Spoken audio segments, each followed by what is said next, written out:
Hello there, and welcome to an extra little commentary video. Where we will be talking about Marvel's Midnight Suns and my experience playing it because this game surprised me. But before we get into it, if you're new to the channel, welcome. If you are a returning viewer, welcome back. Now we wrapped up my first ever playthrough of Midnight Suns back in the early hours of July 26, 2024. It was like about 1:30 ish in the morning when we finished it. And I have to say, my playthrough took about 75 hours. Um, and in a broad sense, this game surprised me. I was expecting a tactics style game, like an XCOM style game. Turn-based combat is like you make a move based on what moves you have available. The opponents make moves, you go back and forth, yada yada. But I was not expecting this game to be as fun as it was, as well as to have like the deck building mechanic ended up being a lot of fun to work with, especially when you start realizing with certain characters had certain quirks and things that came with their abilities. A great example of this would be uh,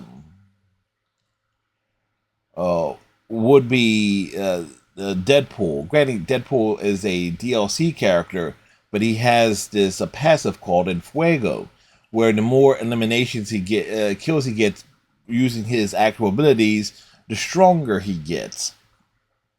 So that ended up being like a very cool mechanic. Hulk, who is a character you get very much towards the end of the game, obviously the angrier he gets, the stronger he gets, and so there's a mechanic built around that. But because Hulk it becomes available like basically within the towards like the second to last mission of the game, like main story mission.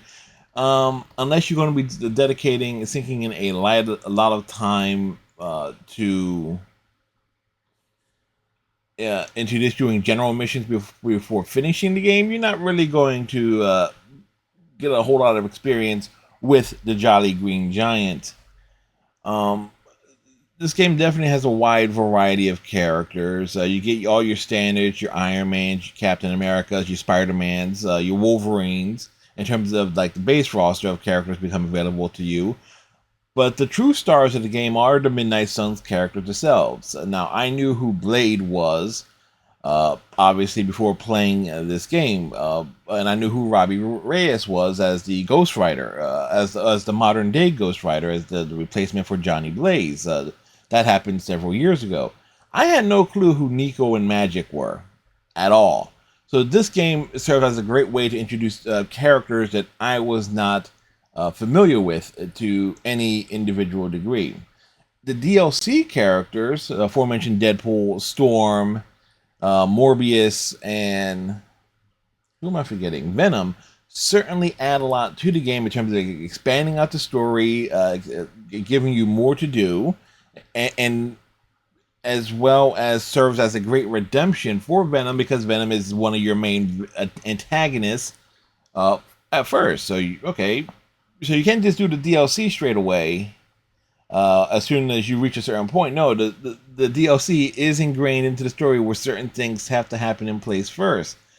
So you can't even begin doing the DLC until after you like thoroughly defeated Venom. I think it was like 2 or 3 times that you have to defeat Venom over the course of the actual main story. So there is so that's actually a very cool element there. Now there is the card based combat over the course of the game. You can earn various cards based on opening gamma coils, and that builds up your deck. And you can fuse the cards, and they can become better, more powerful, and you can actually add passives to them and make them even better. There is a leveling up system with a level cap of 25 plus prestige levels. So there is a lot to do, and you can. And one of the best things about this game, if you're an achievement hunter, you in a single playthrough, beginning to end, if you're focusing on just on just everything, you can knock out 70 of the game's 72 achievements, counting DLC, in a single playthrough. So that says a lot right there. The last two achievements in this game that you can't do in a single playthrough, like before you, well, technically you can. It will just take a lot of extra time. There are two achievements associated with the balance of the hunter. One being a light side balance, and one for dark side balance, where you have to be like 200 on both sides. So you gotta go all the way to the extreme ones and then all the way to the extreme to the other. But there is a way to do it. It's grindy as hell without having to do a new game plus. But it's doable. You just have to probably sink in a lot more time. Another point in this game's favor is the social aspect of it, or well, if you've ever played the Mass Effect games, or if you've played hell any Persona games, you know about all those the friendships and stuff, and the character interactions are like a huge part of the actual story. Well, that's the case here. Um, while you yourself, the hunter, does not have any romance options, there's certainly like open flirtations, as well as obvious busting, making fun of, joking around with the various characters at the Abbey. But you actually can go a long way to at least, encourage the pairing of two unlikely characters, and at least Blade and Captain Marvel. I'm not 100% sure if that's fully into the story, or if it's based on your individual choices or whatnot. But it's a cute little thing there that just certainly feels like that you have a hand in creating, just based off of the choices that you make along the way. Now this game does have a couple of flaws to it. The one big flaw is it's the musical score. It is pretty much the definition of generic. It is not memorable in any way. Matter of fact, when you finish the game and the credits start rolling, the same tune just repeats on a loop. Um, so that says a lot there. The other negative thing is that visually, this is a game that came out on the Xbox Series X, Xbox Series S, PlayStation 5 era, right? It's a 2023 release game. Visually, it looks like it should be like back end PlayStation 3, Xbox 360, early Xbox One, uh, early PS4 era in terms of its actual visuals. Now, I get from a tactics game, you things will, the visuals are not going to really matter. It's like oftentimes that the camera is going to be drawn out. Thing is, you have all the social aspects that take place, and so this game has a camera mode, so you're able to get in there and look at things up close. And a lot of times the visuals sometimes can look a little bit flat on it, in terms of like the facial expressions of the individual characters. It's really noticeable in cutscenes, and again, if you're initiating the photo mode, or just doing the conversations in the Abbey as such. Um, that said, the animation in this game is simply fantastic. Every single freaking move, like, it has the impact, it has the drama, and such. And getting back to the movie, there's a wide variety that can unlock. There's a lot of great references, and then realizing what combinations of stuff works, and to take full advantage of everyone. It's pretty sweet. The story is definitely has its plot twists. I mean, I was not expecting the whole, the hunter's mother Lilith was actually plotting everything to save the world, with the but with an extreme consequence coming out as a result at the very end of the game. So I'm not going to say exactly what that consequence was, but I certainly was not expecting the plot twist, nor was I expecting a number of things that happened essentially in that last battle. But at the same time, this game does an excellent job, which is probably the norm with anything Marvel these days, of setting up a sequel.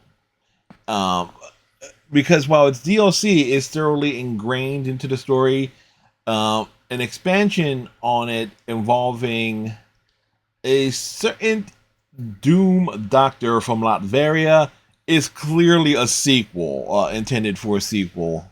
And quite frankly, I would love to play a sequel to this outright. It's like this game impressed me that much. I want to see a sequel. I would like to see, like, not just the main cast, but all the characters from it. So it's like all the DLC characters being back and such, and just expanding on that roster, giving you a lot more to do. Maybe instead of just having 3 characters available into a party, you maybe up that to 4 or 5, like in a proper sequel, to really make things nuts. But yeah, almost forgot there in terms of difficulty. There is a story level difficulty, but it's not really affect the combat as such, because there were times I would get my ass kicked and had to replay missions because of certain things I did not realize and such. The game can be mean that way, but the difference between story difficulty and normal difficulty is the amount of chances you get to redo things. Or at least in terms, at least that was my understanding of it. Yeah, do I recommend Marvel's Midnight Suns? Absolutely. I mean, um, there's just a lot there. It's like it bears a lot of. It's like it's a great tactical RPG. The deck building mechanic is fun. You got the social interactions with every single character over the course of the game. You get great plot twists. There's like you catch it on sale, you're gonna get your money's worth. Oh, and the DLC is most in the season pass definitely worth it too, because the 4 DLC characters, their story gets ingrained in, and it's incorporated it flawlessly. So it's yeah, it's like 2 thumbs up. You get the AOKs and everything. If you haven't played it, play it. I would say definitely catch it if you see it on sale. But if you want to pay full price for it, I'm not going to hold that against you, because this is a game where you get your money's worth. Simple as that. So with that said, thank you very much for listening to my rant and ramblings here. Tighten your friendship bracelet. Stay safe. Like, comment, subscribe, all that jazz, and we'll see y'all in the next video. Bye.